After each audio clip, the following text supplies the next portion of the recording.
Good morning, everyone. Welcome to the Granville Guitars World Headquarters here in lovely St. Pete, Florida. I'm Scooter, and we're here for this newest edition of 20 Questions with Scooter with our good friend Mateo Olivo. Welcome, Mateo. Thank you, sir. Happy to be here. Everyone say hello to Mateo. We're just going to dive right in. First of all, Mateo would like to show off his festive hat. Woohoo! Santa! I know him. Yes! It's for you, Evo. Yeah.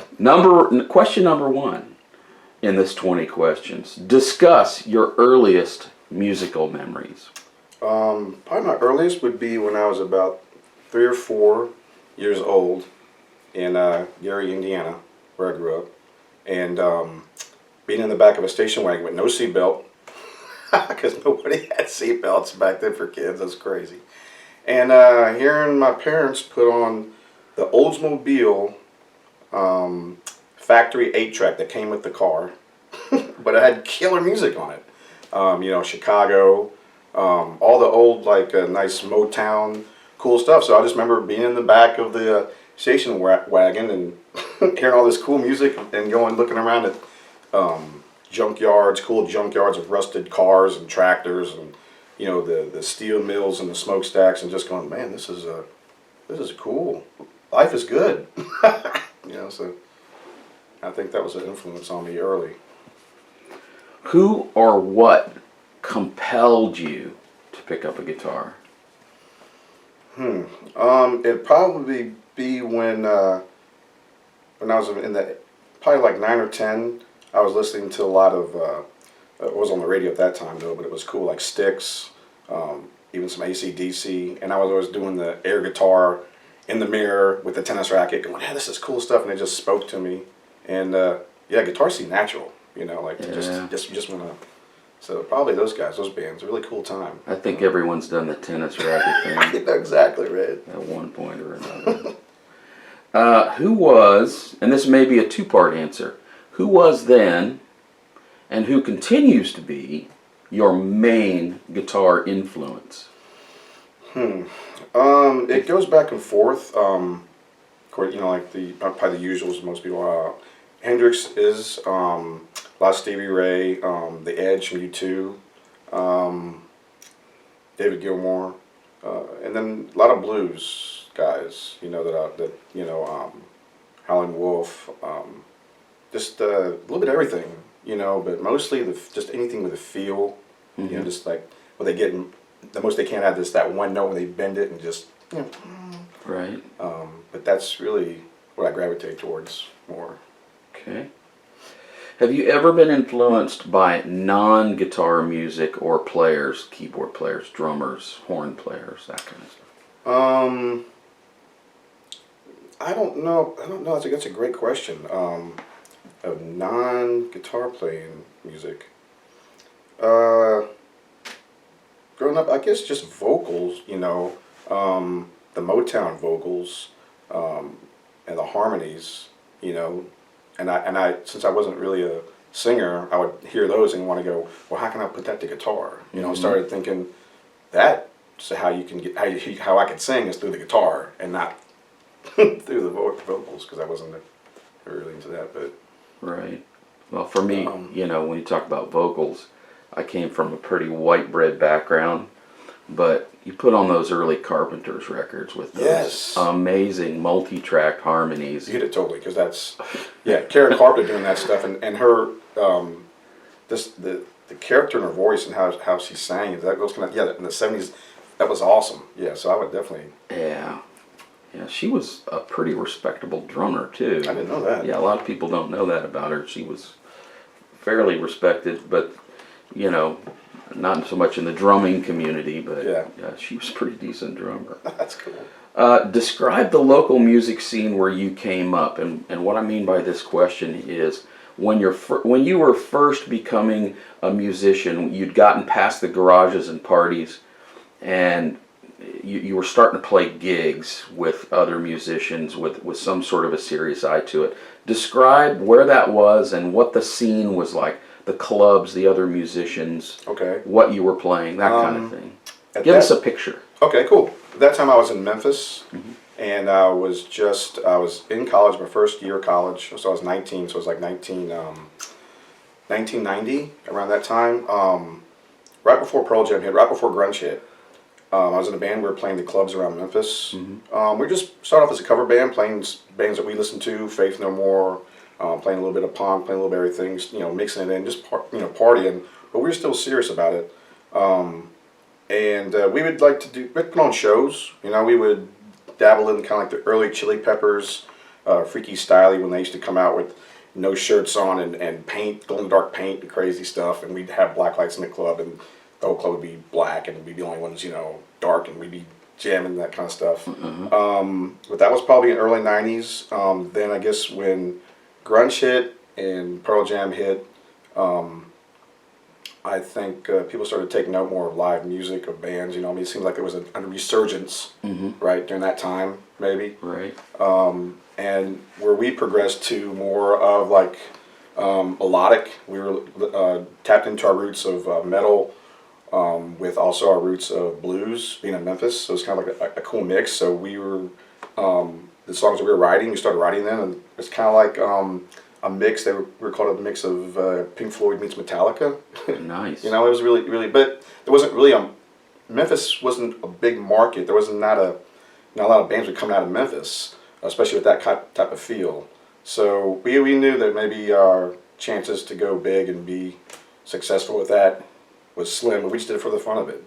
So during that time in the mid '90s, the band was called 9 Days Wonder, and we got some radio play locally in Memphis and around there, and we toured like tri-state. We toured, St. Louis, Little Rock, that whole area there, that time, and I gave that a shot till about 95, 96, and then just kind of, went its own way, and that's when I decided I need to move on and move down to Florida.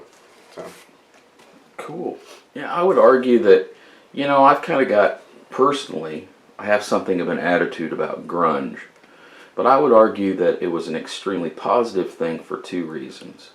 Number one, it came back to playing and songwriting and performance, and it also brought guitars back to where they really should have been. Prior to that, even with the hair metal kinds of things that were prevalent prior to that, the guitar still wasn't in its proper place in the mixes in a lot of those records. And grunge rearranged that to its rightful place. I think it was also, you can make maybe an argument that it could have been almost a backlash against the glam 80s. Absolutely, sure, right? sure. Because people were tired of it, and it was something more aggressive that you could, but of course, like anything, grunge got commercialized at the end and played out, and people got sick of it, and that's just natural, the natural progression of what happens, I think, but the early days were great, with Soundgarden and all the rawness, And now that style is kind of a tool in the box. Absolutely. It's something you can whip out every once in a while. So, all right, let's see. Discuss some highlights of your playing career. One highlight was while we were in 9 Days, we got a spec deal, a record speculation deal with John Hampton. Now, for those who don't know in the audience, explain what a spec deal is. A spec deal is what a record company will money that they'll bring a band into an agreement where they will spend a certain amount of money on them to take them in the studio, maybe just try out and see how they sound, on speculation that maybe this will be something that will hit. It'll be something great. No promises, usually it seems like sometimes it could just be a tax write-off for the record company, but once in a while they hit on something, I guess. At the time, we had some connections, and a guy who produced the Gem Blossoms, they were pretty big at the time because it was like 92. Great band. They were just hitting, and their producer came out and saw us and said, "Hey man, I'm going to try to take you guys in the studio, see what happens." Even though we were nowhere near their style of music, it was a great opportunity. So we went to Ardent Studios in Memphis, where bands like Led Zeppelin, ZZ Top were recording, and we actually got to see Billy. We were in the recording one day, and Billy Gibbons was there, and super cool guy. He even offered to give one of our guys His something, his shoulder was hurt or something. And Billy came over and goes, "Man, let me adjust that for you," and adjusted his back. And that's probably like his claim to fame that Billy Gibbons adjusted my back. It was awesome. So really cool. But just that whole time, I think that time was really, really special. And I remember thinking that that's going to be something I'll remember. Just being around that and being around the soaking up the energy and stuff that were there from the big bands that were there before us. Right. So it was really cool. That's a definite highlight. Oh, it was awesome. Any other highlights? No, after that, things kind of get blurry. There's a lot of cool, cool stuff. I mean, we played, big festivals and stuff that were in Memphis at the time, and we just rode this wave, like what you do, because you just always have to say, enjoy it now, because it can be gone as soon as possible. But yeah, that's just, I think meeting Billy, that was one of our big things for me. Cool. Big ZZ Top fan.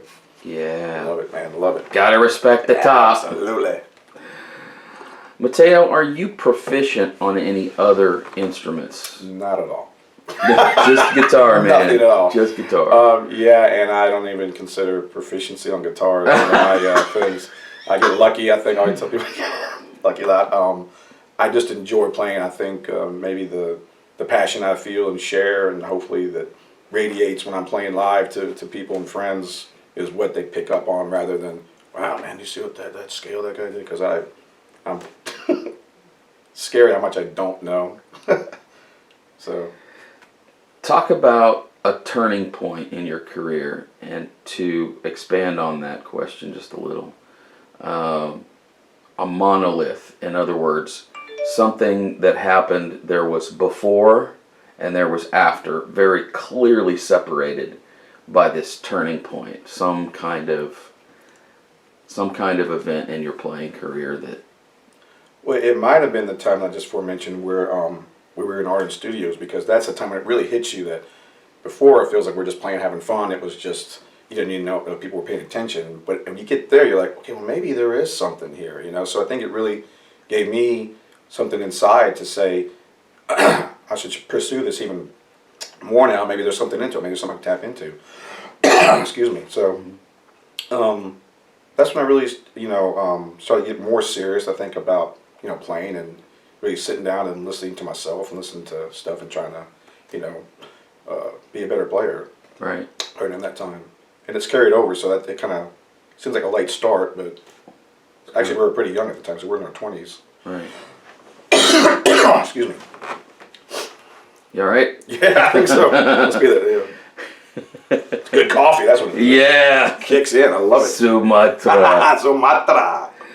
Let's see. Tell us about your current gig. Okay. Currently, I am playing with a band called Dosage. We're a working cover band here in the Bay Area. I've been playing for about 6 or 7 years now with them, and it's it's great. It's just we have fun. We're able to do what we want to do. We're very fortunate. Got a lot of great gigs. We met a lot of great people. The scene is really great. A lot of great bands, great musicians. And so we're doing about every other weekend or so, some weeknights and stuff. Just playing along the beach circuit. Doing the Hard Rock Cafe. That's fun. Stuff like that.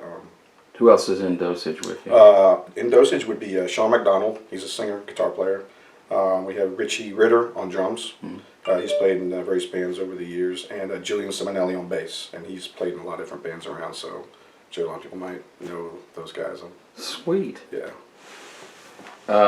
And Dosage can be tracked down on Facebook, or... Yes, you can check us at Dosage Tampa at Facebook. Also on the internet, DosageTampaBay.com. And that's D-O-S-A-G-E, Dosage. Yes, D-O-S-A-G-E. Just want to make sure people can find you if they want to go seek out what you're doing. You might find some other stuff if you just type in Dosage. Let's see here. Where and how often do you perform? Okay, we do a lot of Shepherd's gigs on Clearwater Beach. We do a lot of beach bars. Usually every other weekend. Let's see, sometimes we'll do double shows where we'll do Shepherd's during the day from like 1 to 5, and then we'll do a night gig somewhere, the Hard Rock Cafe or someplace like that, or Jimmy B's down the beach. What's your favorite place that you currently rotate in? Probably one of my favorite places would be Jimmy B's is fun. at night, or even during the day on the side of Jimmy B's at night's pretty fun. We really have a soft spot though for the Green Iguana West Shore. The Green Iguana West Shore. It's small, it seems like about the size of this room. But it's tight. The energy is great, and you can just kind of let loose. Sometimes it's not. You can let loose too much, and get out of control. But then it's part of the fun of it. You don't know what's going to happen. Right. So we're kind of left to our own devices. Sure. Sure. Very cool. Any non-musical ventures you'd like to discuss? Things that you're active with, things that occupy your attention and time that have nothing to do with music? Right now, that's funny. I don't. Seems like music ties into almost everything that I do or that I'm into. Aside from just like activities like my daughter and I love to do the supboarding. We've been getting to that lately. I'm heavily into history. Love history Channel, all that kind of stuff. And it's actually bleeding over to my daughter because she's 9 and now she's coming to me and saying, "Dad, there's a great show on National Geographic about Hitler. We got to watch it." And I'm like, "Oh, cool. Yeah, okay, yeah, absolutely." So I've always been big into history, that kind of thing, and outdoor stuff. Biking and stuff like that. But sure. Awesome. But somehow it always comes back to music. Yeah, no matter what I'm doing, somehow it comes back to. I'm a big fan of history myself. There's just so much to be learned and so much to. Absolutely. And we learn from it because it does repeat itself, like they say. Hopefully we can learn from it. Good point. Exactly. Exactly.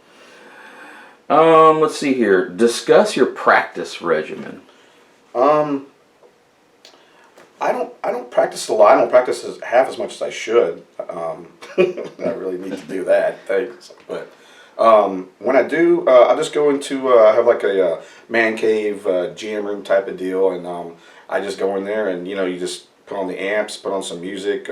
Usually I'll play some background music that I like. Hit Pandora and hit something, and then just play along with it to try to kind of get in the groove of things. And that's how I discover licks, discover stuff, learn stuff. Then I'll take that to the songs. I'll go back and revisit our set lists of Dosage, and go back and go through each song and go, man, what am I doing on here that's not cool, or that I'm not feeling, or what can I do more, or oh, I like that. Maybe I'll do that different here or whatever. So it's kind of more discovery, but I do that maybe once a week. I actually almost try to stay away from guitar sometimes because I don't want to get too much. You want to keep it fresh. Yeah, I want to keep it fresh sometimes. Sometimes it feels that way, but the word I like to use is I want to keep it mysterious. Yeah, I can see that. Absolutely.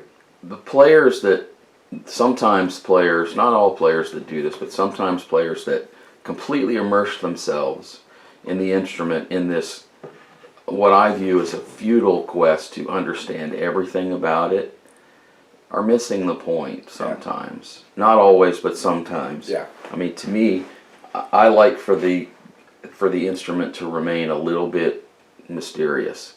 Just a little bit. I like to be puzzled by it. For instance, there are certain songs and licks that I've always wanted to learn, and I purposely don't learn them just because once you get inside of a song, it's not mysterious anymore. Yeah, then it loses its mystique, and then you're like, exactly. It doesn't have the same feel when you listen to it also later or something. Maybe. I'll give you an example. I've been a big fan of Pink Floyd forever, and I just started learning "Shine On You Crazy Diamond" in its entirety, and it's like 20-minute entirety, whatever it is, just this year. And I've been a fan of that record since it was new, but there's been something about it that's just kind of, I want to leave that alone. But I hear you. That's the same way. Do you work a regular job? Yes, I do. As a matter of fact, my regular job, I've been with my Federal Express driver, and I've been with FedEx for now 25 years. And I started when I was still in the band. I had long hair and mohawk and stuff, but they were cool with it because I worked at the hub there in Memphis where I didn't have any customer contact. And I got on part-time at first. I was going to school also, but as I got on, I really think the company was great, and I still do. It's an awesome company. It's awesome. So, and I really feel fortunate because it allows me to do music. It allows me to do stuff because of the benefits that it offers, and it's just been a great company to me and my family. So I really appreciate it. Cool. Yeah. That's hard work sometimes. Sometimes it can be. You're going into your hard season right now. Yeah, right now this is the crazy time. This is the radical where you don't see me for 2 weeks. Right. To the family. But yeah. At what point, this is question 14 by the way, at what point did you think you could make at least part of your living at music, where the light bulb went off and you went, wow, I'm good enough that I can make part of my living at this? Probably in Memphis, because I was working part-time, but I was really surprised at what you could make. At the time it wasn't great money, but I was like, wow, this is something that yeah, it can be done. I never wanted to make a total living and just play music like 7 days a week, because I think it would, like we talked earlier, it loses mystique for me. And I didn't want to get burned out on songs. I didn't want to get burned out on playing, Every time I pick up the guitar now, it's because, man, I can't wait to get to it. I want to play it. I want to, Right. Rather than, I think sometimes for some people, maybe if they get stuck in that, it can be, but probably in my early 20s, when I first started playing in the real clubs, not the keg parties. Remember those days, right? Oh yeah. Which is still fun. I mean, I'd still play a keg party. It'd be awesome, but I just want to drink as much. I can, in my personal career, I didn't do the party thing very long because we got ripped off really bad one time. And that was the last of that stuff. Right? We were not paid a nickel. As a matter of fact, our equipment was held hostage until we gave back the money that they had paid us. Wow, almost sounds like a Blues Brothers thing, but but you were on the bad end of that. Yeah, I was definitely. Yeah, we were on the bad. So from then on, Jack. Yeah. No, none of that shady stuff. It only takes once to have that happen. Tell us about your favorite guitar. It's crazy. It always changes, though. And it should. It always changes. And full disclosure, I love Granville guitars, so I'll tell you that right now. But actually, one of them right now is Edwin, the guitar that you built. It's the based on the Gilmore Strat, right? And yeah, man, every time I pick it up, it just sounds. It has a sound that you go, yeah, that's what I remember. And so right now that is, I've been into Gibson a lot lately, the Gibson hollow bodies. I got a 339 that I like a lot, so it has I like just different sounds and having different characteristics, when we play live, and the ability to do different stuff, the versatility, but yeah, I have to say right now, the Strat is, I went through a Tele phase, I went through a PRS phase, but yeah, it always changes, so it's always something constant, but. Yeah, Edwin's a right now it's Edwin, so he's got. I was really pleased how that guitar turned out. Oh, it's great. Yeah. Let's see here. Talk about the rest of your current rig: strings, picks, tuning. Okay. Pedals. I've got a lot of pedals. You talked earlier about being a fan of the Edge. Oh yeah. And it apparently you are in a competition to try and use as many devices as the Edge uses. Yes. I think I'm losing that still. I'm trying. That dude has way too much stuff in line. It's I don't know how to explain it. There should be a group. If anyone out there knows if there's a group, like a support group that we can use for, because I will admit I have a pedal problem. I'm Mateo and I have a pedal problem. Hi, Mateo. I know. I've never met a pedal I didn't like.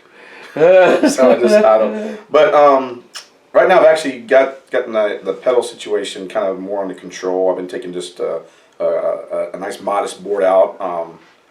And one of my favorite pedals to do is the Granville, the copper drive. I use the copper drive a lot, but I stack them. I've got another of my favorite pedals that I can't do without when I play is a 1977 Ibanez Overdrive 2. And I really love the vintage pedals, and I love mixing them with new pedals.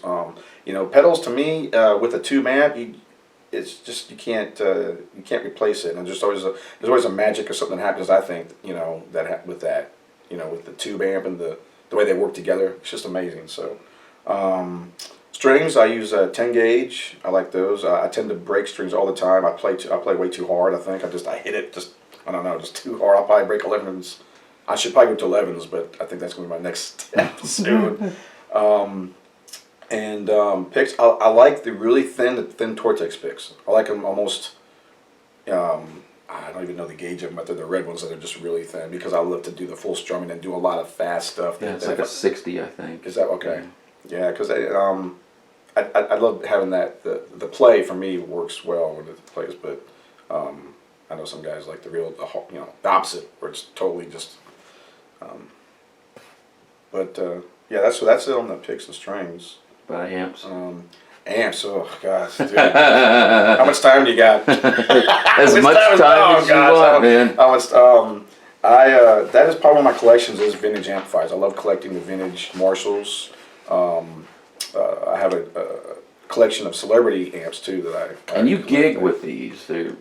Most of them I do. I try to at least once. If it's a place where it's safe, not gonna be danger of the amp, and it can transport it and stuff and set it up safely enough. But yeah, because they got to be played. I don't want to just look at them. I want to play them. They need to be played. They deserve to be heard, and they right.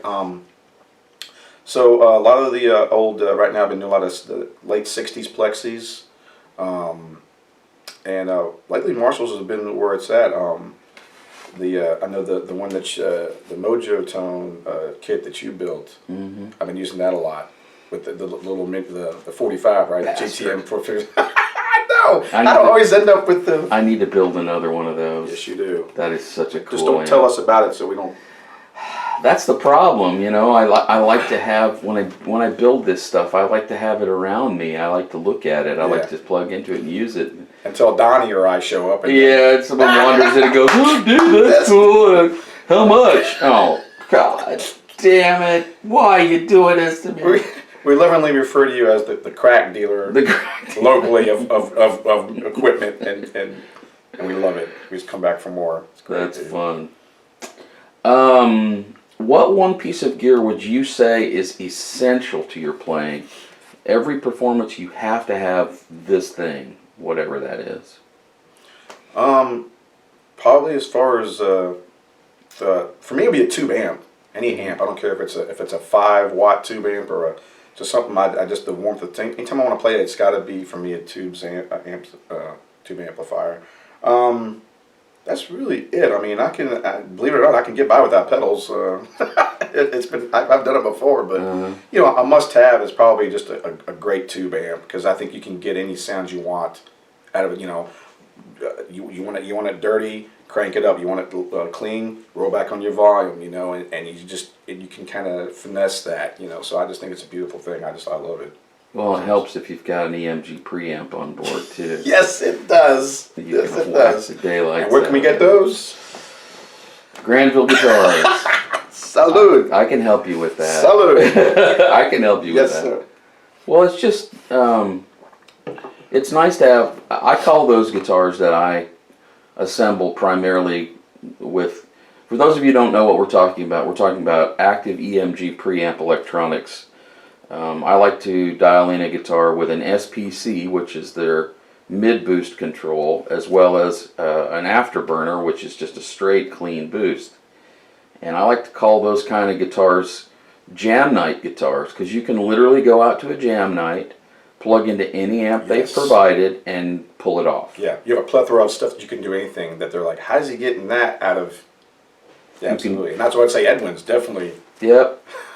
It just makes a guitar super versatile. Yes. And I never liked tone controls. I've always felt like tone controls do more harm than good. Although I have some secrets I like to use for making them useful. But yeah, Edwin kind of kills in that respect with that preamp. And most of my Strats have that preamp in. Let's see. Describe your proudest moment as a musician. Probably my proudest moment would be, for a short time I played in an Elvis tribute band, right? Cool. And we backed up an Elvis impersonator, which was awesome. Because before, even from Memphis, I wasn't so much into Elvis. I was like, it's kind of like, we know him. But after getting to the band and really diving into Elvis's music, I was like, wow, this is really, really cool. And of course, Elvis's guitar player is, classic, right? I mean, he's the man. So Scotty Moore. my proudest moment would be when I was playing with that band and my mom came out and she was a big Elvis fan and my proudest moment was that it was probably her proudest moment for me as a musician. So that Nice. so when but you know what I'm saying that was my proudest moment, absolutely, because my mom was I just seen her out there going, yes, getting into it, dancing, so that was really cool. So It's nothing like that parental approval. I tell you what, she was great. That's cool. Coming down to the end here. 2 questions left. If given the chance, what non-musical profession would you be interested in? Non-musical. Oh man, I wish I could surf. That would be cool. I think surfing would be a phenomenal. My sister and my brother, they're just awesome surfers. And when I watch them surf, I'm like, what? Are you kidding me?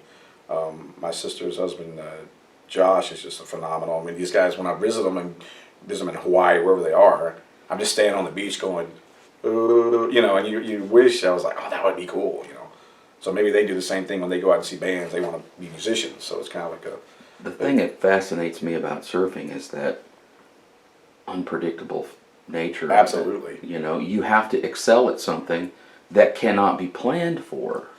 Because you never know how a wave's going to go. No. You never really know. And you're at the mercy of that's when it has to be split second. Mm-hmm. You have to be as a split second, take care of it. So that would be cool.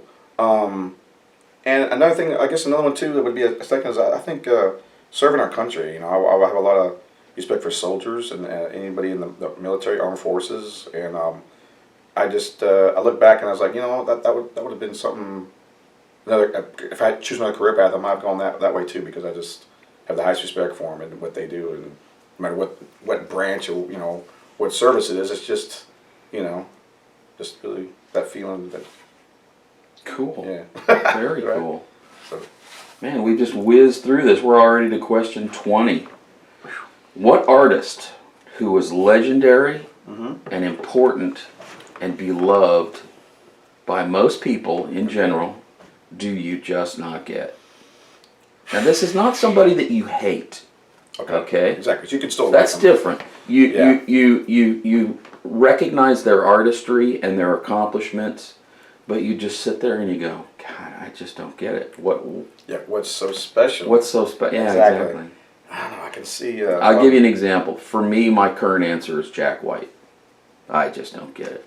I know people who are just obsessed with that guy and everything that he does, and I just don't get it.